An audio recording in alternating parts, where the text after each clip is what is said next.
everyone, my name's Dan, this is Petrol Vectors. Just a quick thanks to all the new subscribers I've gained over the last month. Thanks very much for the support. I'm hoping I'm making the videos that you guys want to watch. If you've got any suggestions for new videos, just leave a comment below and I'll try and sort it out for you. In this one, I'm going to make a military vehicle tiger emblem, you know, like what you see on planes and tanks. They sometimes have little mascots. This is quite a simple project to do. It's multicolour, but there's only actually 2 layers. It's only 2 layers thick in any one point, so it's still nice and flexible and easy to apply. I'm also going to show you my PixMax vinyl cutter because that hasn't featured much on the channel. So I'm going to go through the sketch work, the line work, the fill, the cutting of the vinyl, and then the assembly. So I hope this is of use to you guys out there. If it is, give me a like, that would really help me out, and maybe just say hi in the comments. Let's get into it. So here we go with the sketch. The whole thing's in time lapse, so I'm really hoping I can keep up with the commentary for you guys. There isn't going to be much of it, I hope. I'm just blasting in some lines here. I'm not too worried about the specifics of the line weights and all that kind of thing, because it's just to get the photograph so I can get it into Inkscape. And this was actually my first short. I had a go at making a short. It's had something incredible, like 6 views, so I'm quite pleased with that. I might try and do a bit better on the next one. So adding straight edges, this is something I did on the Mustang, did on that Porsche. It's just get some lines on that page, just get anything on there, don't worry about making it perfect, just get them down. Then you've got something to work with. So now I go around again and I'm just bending them. I'm not making them perfect, I'm just doing one quick pass to get everything bent roughly into shape, and then I can go around and fix the problem ones like this one here. And you'll see where I've got a point on one of the stroke edges and a square box, like a square edge, and then you can go back in, you can add nodes and you can pull those points so they all match. Because of the problems with the stroke, the way that the stroke is, I've covered this in other videos, stroke is added half outside the fill and half inside. The best way to do is just do a stroke and delete the, go straight to path and then delete the inner nodes, and you get a nice solid correct size fill.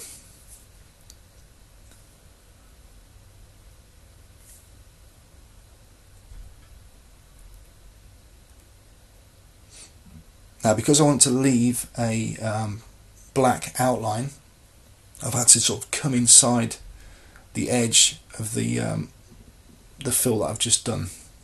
So I've got to sort of manually leave that little edge on the outside there, and between all the elements within the illustration. I'm just using the same technique again. I'm just deleting away the, once I've made the stroke to path, I'm just deleting the interior nodes.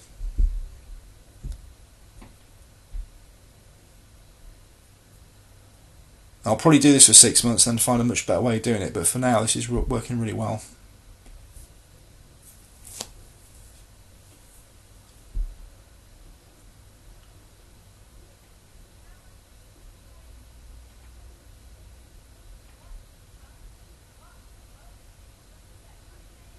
Now I'm making some custom shapes there to use the path difference to chop out little bits of the lines, where it's easier to make a curve and then you can just come back in and make a custom shape and cut out what you want.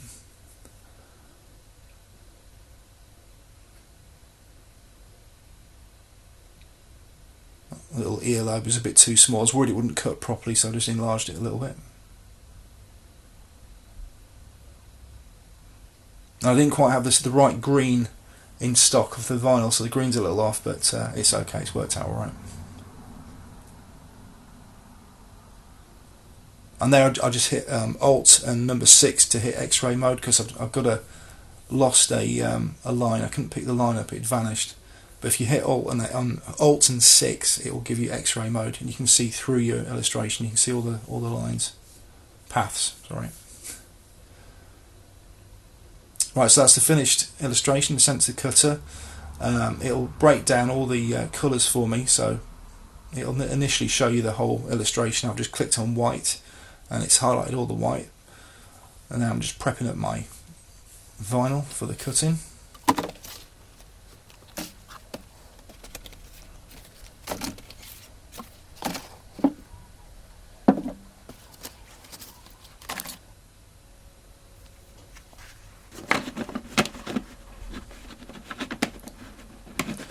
See that the raw edge on the front of the cutter there has quite a step on it, and when you initially feed the vinyl through, it does tend to catch on that pretty bad. It doesn't seem to affect the cutting, well, not very often at least. It has snagged up on there a couple of times really badly, but day to day it's okay. But it's one of the only faults I've got with this machine.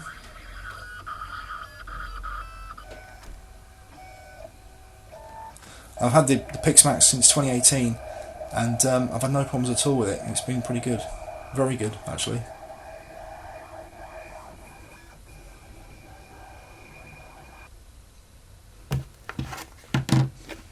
If I was going to make 10 or 20 or 50 of these stickers, I think I'd have a production line going. I'd get all the vinyl cut first. I'd do all the basic hand trimming second, and then I'd weed everything third, and then you just get a production line and try and keep that efficiency there.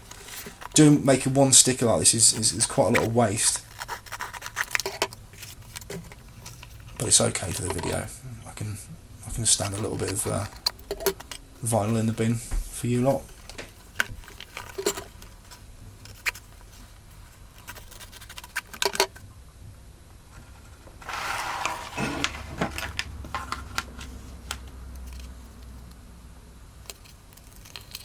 And as much as I do enjoy doing these stickers, I'm finding I enjoy the design work more than making them up, although there is some enjoyment in it. It's just I have done for customers where it's been like 50 or 60, 100 stickers, and it's the weeding side can get a little bit monotonous.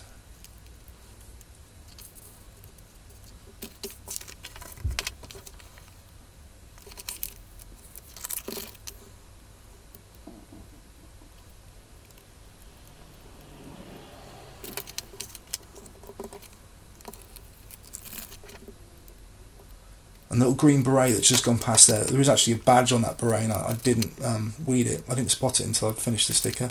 I managed to get it in the end.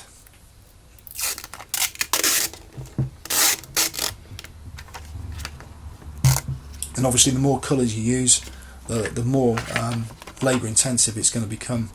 But I think the end result's worth it. But that's why you've got to try and work efficiently so that you're not wasting time.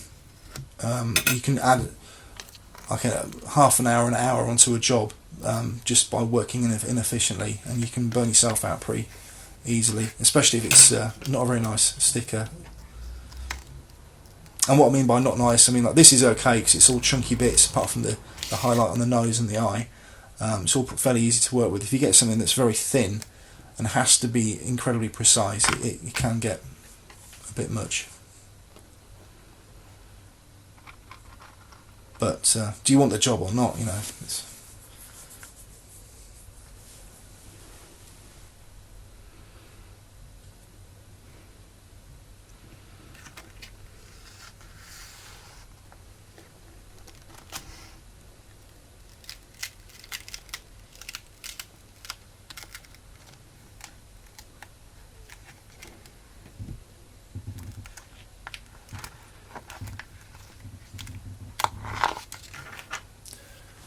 And because of the multiple vinyl, you've got to get the backing tape off a few times, so you've got to be really careful when you're doing this bit that you don't pull too much and stretch especially the black vinyl.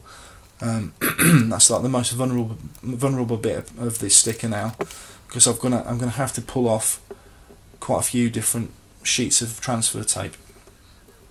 So you just got to take your time, keep it flat, and try not to stretch it, because once it's stretched it won't go back, it's effectively ruined.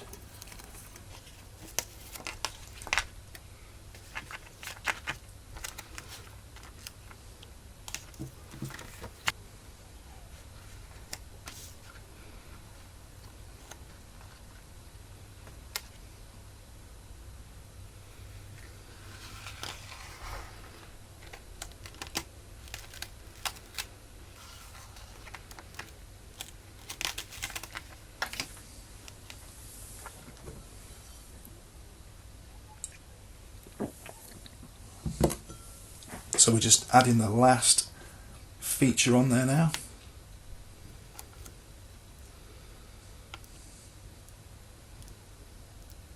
It's starting to look pretty good.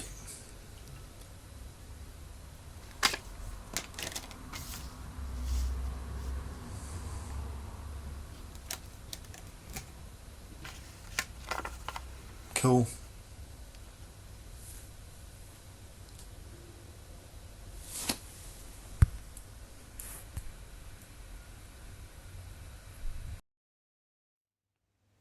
So there's just one thing left to do, and that's stick it on the board. Oh, this is the new sticker board.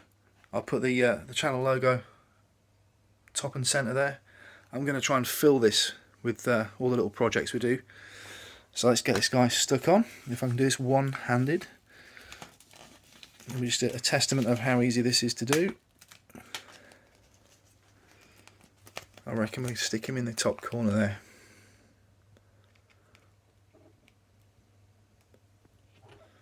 Try not to get any bubbles in him.